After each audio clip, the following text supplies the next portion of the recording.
Muy buenos días, en el nombre del Cristo, nuestro Salvador, que la paz más profunda reine sobre vuestros corazones, sobre vuestro espíritu, para que vuestra vida sea plena y próspera.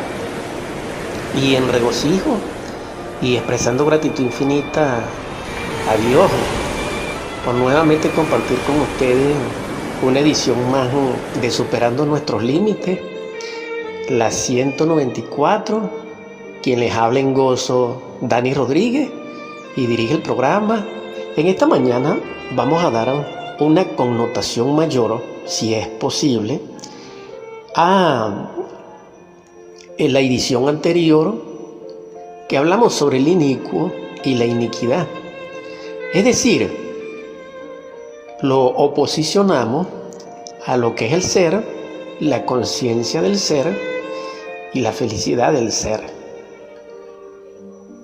Nuestro propósito esta mañana sería compartir en un aspecto más trascendental, en el sentido de comprensión y exposición, para que podamos nosotros, en nuestra vida vivida, lograr experimentar lo real.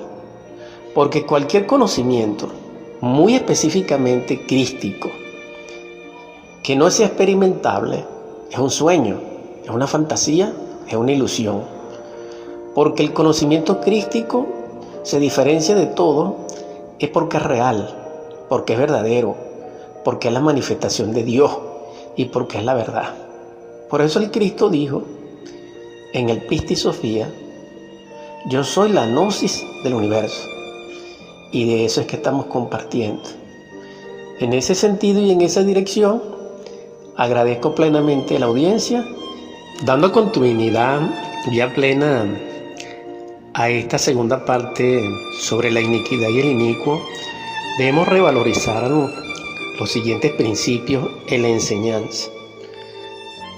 Vamos a recordar que Isaías 57 dice 20:21, palabras más, palabras menos, que el corazón del inicuo es semejante al mar, dijéramos tormentoso, agitado, y que está lleno de lodo y de alga. Y también dice allí sentencia, sí, Isaías, de que es inicuo, no habrá paz para él. Entonces dijimos de que el Cristo había prometido para los hombres de buena voluntad bajo los cielos en la tierra, lo máximo que él podía dar, que era paz. Entonces el galardón mayor del Cristo cósmico para nosotros es conciliarnos con nuestro Padre, que se traduce como paz verdadera. No esa paz que perseguimos, no. Esa paz publicitaria, no. Entonces, para el inicuo no habrá paz. ¿Por qué? Porque es un mar agitado. Ahora bien, vamos a reflexionar psicológicamente ese asunto.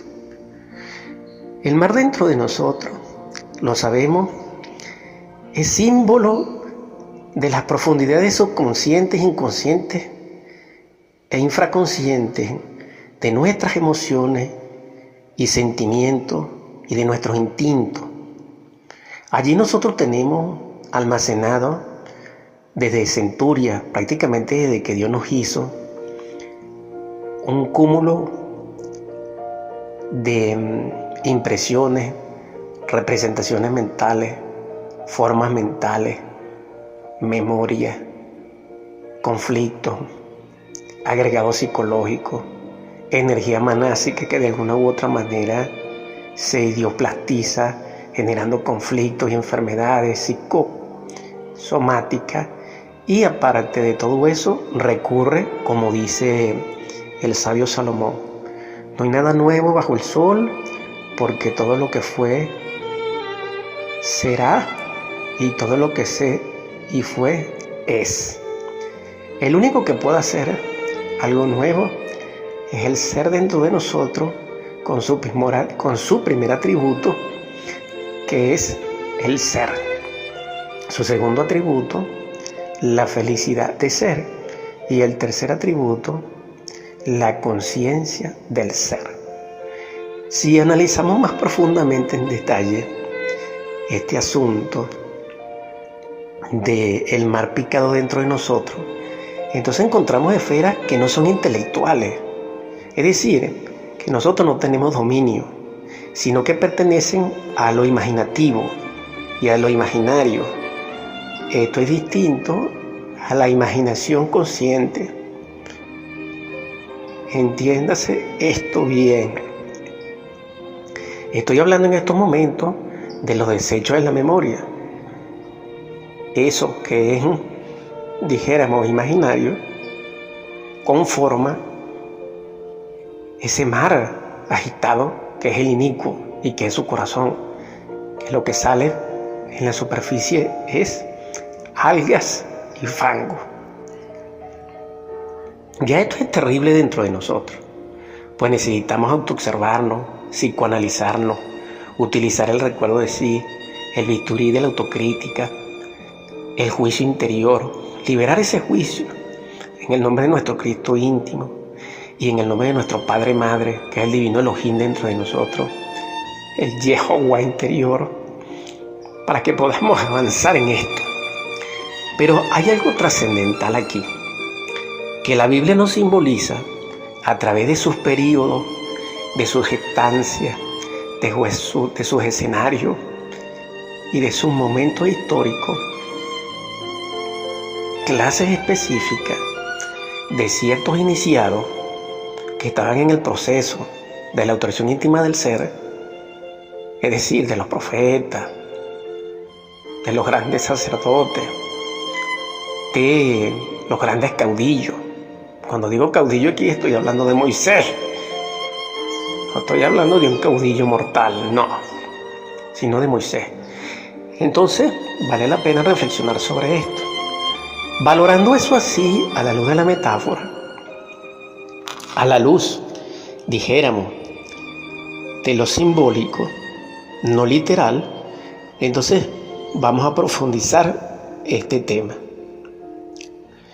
Y comenzamos con la Gran Babilonia. Cada uno de nosotros simboliza la Gran Babilonia, que es la madre de toda abominación y de fornicación de la tierra, donde ella es reina imperativa con una copa pues de su inmundicia, de su iniquidad. Entonces, partimos por allí. Nuestra mente, precisamente, es babilónica. Simbólicamente hablando, ¿por qué? Porque es la morada del yo, del ego, del anticristo, morada de espíritus inmundos, de defectos psicológicos, de pensamientos criminales, de sentimientos psicopáticos, de rencor, de odio, de desamor, de crueldad, de envidia, etc. Es decir, nuestra mente es la cueva donde está, dijéramos, sumergido nuestro Cristo íntimo, agobiado por los mercaderes del templo y por los príncipes que en este caso simbolizan dentro de nosotros parte de esos agregados. Esto quiere decir que en la multiplicidad manifiesta de nuestra mente, los agregados psicológicos, siendo legión, siendo el inicuo, siendo la ciencia materialista, siendo el falso profeta, se va revistiendo por partes, y cada uno de ellos tiene su lógica, tiene su personalidad, tiene su criterio propio, tiene sus recursos retóricos, tiene su tesis, sus antítesis, tiene sus recursos, tiene sus aliaciones, sus alianzas, y aparte de eso, también tiene cada uno de ellos sus templos o sinagogas de Satanás. Ahora bien, eso sería el inicuo y sería la iniquidad. Entonces, ¿cómo haríamos nosotros para vencer la Gran Babilonia? Tendríamos que vencer a Jezabel y a Cat. Tendríamos que vencer a los mercaderes del templo.